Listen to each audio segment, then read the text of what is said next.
அன்புள்ளம் கொண்ட PSO TV நேயர்களே வணக்கம். திருவரங்கம் ஸ்ரீ ரங்கநாதர் துணையுடன் பழனி ஸ்ரீ பாலதண்டாயுதபாணி அருளுடன் நான் உங்கள் ஜோதிடர் வெங்கடேஸ்வரன்.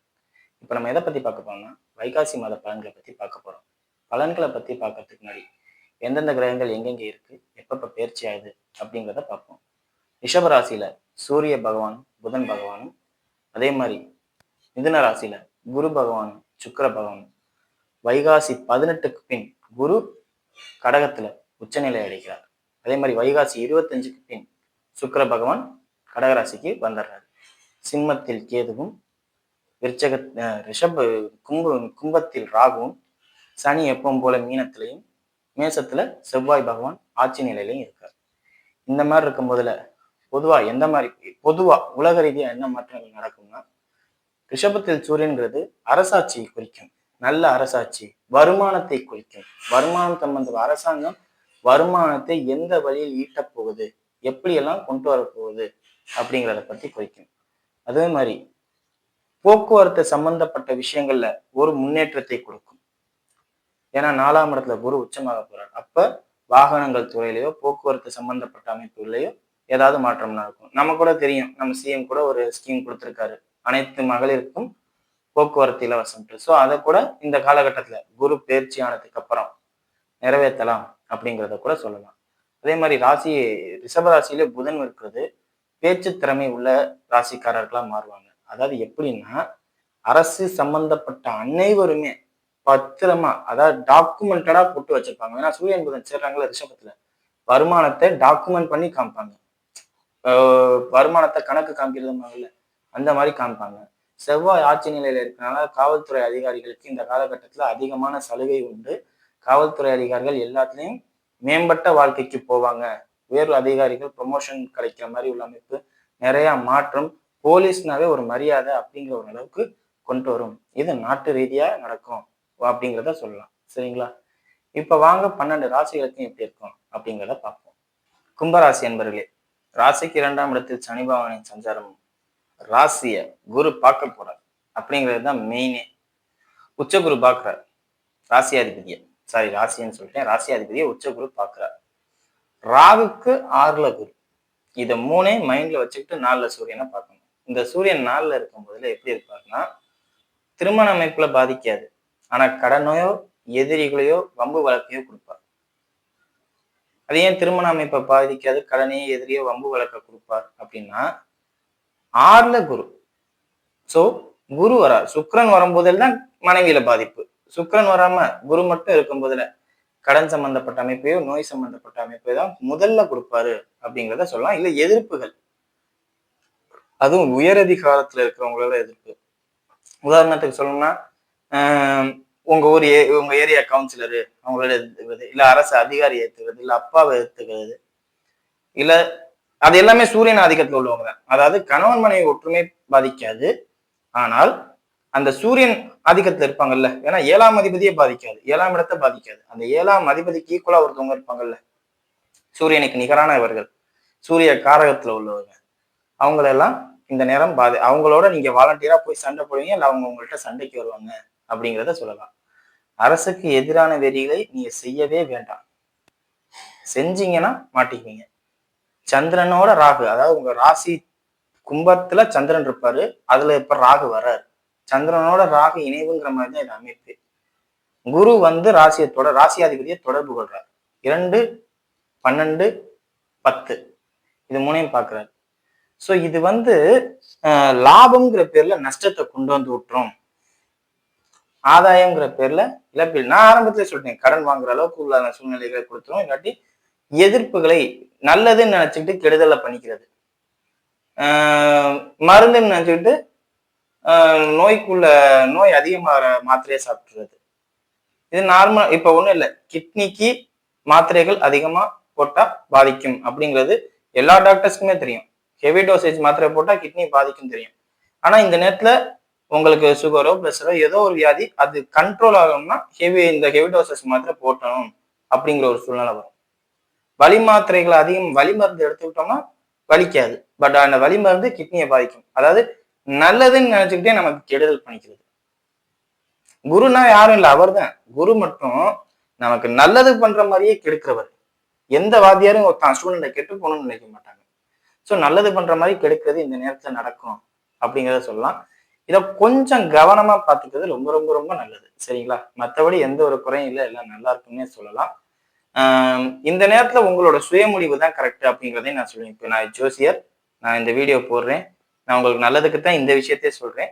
பட் ஆனா நீங்க இதை கேட்கணும் கூட அவசியம் இல்லை அப்படிங்கிறத கூட சொல்லலாம். காரணம் என்னன்னா, இந்த நேரத்துல உங்க சூழ்நிலைக்கு நீங்க எடுக்கும் முடிவு மட்டுமே சரியானது. சுத்தி இருக்கிறவங்க சொல்றது, மத்தவங்க சொல்றது, மனிதனாக பிறந்த எல்லாருக்குமே ஒரு குறிப்பிட்ட காலம் தான் எடுக்கும் முடிவே சரி அப்படிங்கிறது அந்த சூரியனோட வேலை. அதான் சூரியனாவே அதான், நான் எடுக்கிற முடிவு தாங்க சரி, நீங்க எடுக்கிறதெல்லாம் தப்புங்க அப்படின்னு பேசுற அமைப்பு. ஸோ இதை பார்த்துக்கிறது ரொம்ப ரொம்ப சிறப்பு அப்படிங்கிறத சொல்லலாம். சரிங்களா? அதே மாதிரி தாயாரோட உடல்நிலை நல்ல முறையில தேறி வரும். தாய்க்கும் மனைவிக்கும் சண்டை வராம பார்த்துக்கணும். ஏன்னா 7ஆம் அதிபதி போய் 4ல மனைவி கிட்ட சாப்பாடு சாப்பிடாம தாயார்கிட்ட போய் சாப்பிடுறீங்க. அப்ப தாயார்கிட்ட போய் சாப்பிடுறீங்கன்னா என்ன, மாமியார் மருமக சண்டை வர்றது உறுதி அப்படிங்கிறத சொல்லலாம். ஸோ திருமணமானவர்கள் கொஞ்சம் தாயும் மனைவியும் பிரிச்சு வைக்கிறது நல்லது. இல்லாட்டி உங்களுக்கு தலைவலி கிரியேட் ஆகும் அப்படிங்கிறத சொல்லலாம். 10ஆம் இடத்தை சூரியன் பார்க்கறதுனால தொழில் சிறப்பான முறையில இருக்கும், நல்ல முறையில இருக்கும் அப்படிங்கிறத சொல்லலாம். சரிங்களா? மற்றபடி எல்லாமே சிறப்பான அமைப்பு.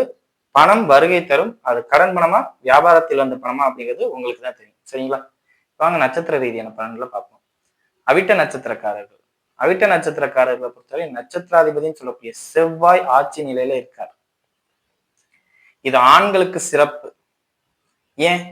வேணா ஆம்பளைக்கு சண்டை போடாம இருக்க முடியாது. ஐ மீன் ஆம்பளைக்குமே கோவக்கார ஆண்களுக்கு, சண்டை போடுற ஆண்களுக்கு கொஞ்சம் பவரை காமிக்கணும், நான் தான் கெத்து அப்படின்னு பவரை காமிக்கணும்னு இருப்பாங்களா, அந்த ஆண்களுக்கு சிறப்பு. பெண்களுமே நான் தான் பவர்ஃபுல் அப்படின்னு சொல்லிட்டு போவாங்கல்ல, இந்த போராடும் தன்மை கொண்டவர்களா இருப்பாங்கல்ல, அவங்களுக்கு சிறப்பு. ஆண் பெண் யாராக இருந்தாலும் போராடும் குணம் கொண்டவர்களுக்கு சிறப்பு.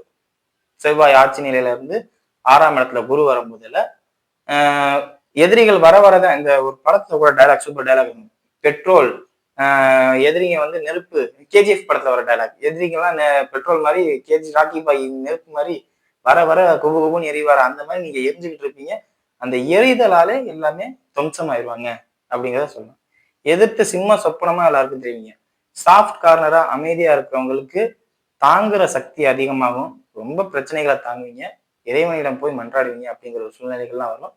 ஸோ எதிர்த்து நிற்கும் அவிட்ட நட்சத்திரக்காரர்கள் சிறப்பையும், அமைதியா போறவங்களுக்கு கொஞ்சம் சிக்கலையும் தரும் அப்படிங்கிறத சொல்லலாம். சரிங்களா?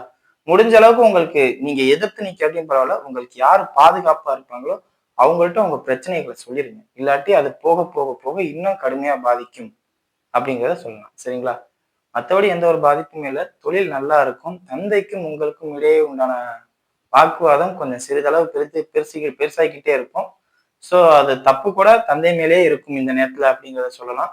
ஸோ அந்த தவறுகளை கொஞ்சம் அவர் திருத்திக்கிட்டா நல்லது. திருத்திக்காம உங்களை இம்சை பண்றாருன்னா அது உங்க அம்மாட்டையோ இல்லை உங்களுக்கு யார் நல்லது நினைக்கிறாங்களோ அவங்கள்ட்டயோ போய் சொல்லி கரெக்ட் பண்ணிக்கிறது நல்லது அப்படிங்கிறத சொல்லலாம் அவிட்ட நட்சத்திரக்காரருக்கு. சரிங்களா? மற்றபடி எந்த ஒரு பாதிப்பும் இல்லை, எல்லாம் நல்லா இருக்கு. அடுத்தது சதய நட்சத்திரக்காரர்கள். சதய நட்சத்திரக்காரர்களை பொறுத்தவரை நட்சத்திராதிபதினு சொல்லக்கூடிய ராகு ராசியிலே இருக்கார். ராகு நிக்கிற ராசிக்கு 6ல குரு இருக்கார். போன வருஷம் ஃபுல்லாவே நான் சூப்பரா சொல்லியிருக்கேன் ராகுக்கு, சதய நட்சத்திரக்காரர். இந்த வருஷம் அப்படியே ஆப்போசிட்டா தான் சொல்லுவேன். நான் ஆரம்பத்திலே சொல்லிடுறேன். குரு 6ல வரப்போறார். வைகாசி 18க்கு அப்புறம் எல்லாமே மாறும். என்னன்னு சொல்ல போனா வைகாசி 25க்கு அப்புறம் பரிபூர்ணமா, ஏன்னா குரு சுக்கிரனோட சப்போர்ட் 5ல நிக்குது. சப்போர்ட்ல நிக்கிறனால பிரச்சனை இல்லை. அந்த 25க்கு அப்புறம் கொஞ்சம் ரொம்ப ஸ்ட்ரகிள் பண்ணுவீங்க. திரும்புற பக்கம்லாம் அடி விழுகுதே அப்படின்னு நினைப்பீங்க. புதனோட தன்மையும் கொஞ்சம் பாதிக்கும். ஸோ எல்லாமே உங்களுக்கு இந்த நேரத்துல ஆப்போசிட்டா இருக்கும். டாக்குமெண்டால பிரச்சனை, மாமே மச்சான் உறவுகளால பிரச்சனை, படிப்பால பிரச்சனை, இளம் வயதினர்களால் பிரச்சனை, நரம்பு சம்பந்தப்பட்ட பிரச்சனை. ஏன்னா பிரச்சனை பிரச்சனை பிரச்சனை நல்லதே இல்லையா அப்படின்னு கேட்டா லீகலா போயிருந்தா இதெல்லாம் பாசிட்டிவ். போன வருஷம் நடந்ததுக்கு இந்த வருஷம் பலன் கிடைக்க போகுதுங்கிறது தான் உண்மை. போன வருஷம் இல்லாத ஆட்டம் போட்டிருப்பீங்க, எல்லாமே உங்களுக்கு சாதகமா இருந்திருக்கும். இப்ப அதுக்கு உண்டான பலன் நியாயமா இருந்திருந்தா சுக சௌக்கியத்தோட நல்லா இருப்பீங்க. அநியாயம் பண்ணியிருந்தா இப்ப லெப்ட் ரைட் எடுக்கணும், கண்டிப்பா எடுக்கும். தப்பு பெரிய லெவல்ல பண்ணியிருந்தா கூட போலீஸ் ஸ்டேஷன்ல கூட போய் மாற்ற அளவுக்கு சூழ்நிலையை உருவாக்கும் அப்படிங்கிறத சொல்லணும். சரிங்களா? அரசாங்கத்தை முழுமையா நம்பாதீங்க. அரசு சம்பந்தப்பட்டவர்களை முழுமையா நம்பாதீங்க. உயர் அதிகாரத்தில் இருப்பவர்களை யாரையுமே நம்பாதீங்க. முதலாளிகளையும், வேலைக்கு இருக்கிறவங்களா இருக்கும் பட்சத்தில் முதலாளிகளையும் யாரையும் நம்பாதீங்க. நம்புனீங்கன்னா அந்த சூரியன் தான் இந்த நேரத்துல உங்களை முழுசா கவுக்க போறதே. நான் ஆரம்பத்திலே சொல்றேன், குரு 6க்கு வரப்போகுதுனாவே சூரியன் தான் உங்களை கவுக்கும், ராஜா தான் உங்களை கவுப்பாரு அப்படிங்கிறதே. கவனம் கவனம் கவனம், சூரியனிடமிருந்து கவனம். சூரிய வழிபாடு பண்றது சிறப்பு. அப்பதான் சூரியனோட கெட்ட ஆதிக்கம் உங்களை விட்டு வெளியில போய் கொஞ்சம் சிறப்பா நல்லதா இருக்கும் அப்படிங்கிறத சொல்லணும். சரிங்களா? அடுத்தது குருவோட நட்சத்திரமான பூரட்டாதி நட்சத்திரக்காரர்கள். நட்சத்திராதிபதி ஆயுள் உச்சம். தேக ஆரோக்கியம் மட்டும்தாங்க. அதை மட்டும் பார்த்துக்கிட்டா போதும், மற்ற எல்லாமே சிறப்பா இருக்கும் அப்படிங்கிறத சொல்லலாம். சுப நிகழ்ச்சிகளுக்கு அதிகமான கடன் வாங்குபவராக மாறுவீங்க. சுப நிகழ்ச்சிகளுக்கு, அசுப நிகழ்ச்சிகளுக்கு, சுப நிகழ்ச்சிகளுக்கு வாங்குவீங்க. அதே மாதிரி நிறைய நகை வாங்குற சூழ்நிலை, அதுக்கு உண்டான பணம் கைக்கு வரும். அதாவது எப்படின்னா, எப்பயோ சிறுக சிறுக பணம் போட்டு வச்சிருக்கீங்க சேவிங்ஸ்ல, அந்த பணத்தை மொத்தமா எடுத்து இப்ப நகை வாங்குறேன், இல்ல அந்த பணத்தை மொத்தமா எடுத்து இன்வெஸ்ட்மெண்ட், பூமி கிடையாது கண்டிப்பா, ஏதோ ஒரு பொருள், அந்த பொருளை லாபமா இந்த ட்ரேடிங் பண்றேன். என்னை பொறுத்தவரையும் அதெல்லாம் பண்ணாதீங்க, அதெல்லாம் நம்பிக்கையற்றது.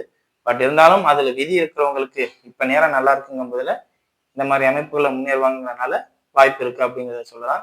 கோல்டுல இன்வெஸ்ட் பண்றது இந்த காலகட்டத்தில் சிறப்பு அப்படிங்கிறத சொல்லலாம். சரிங்களா?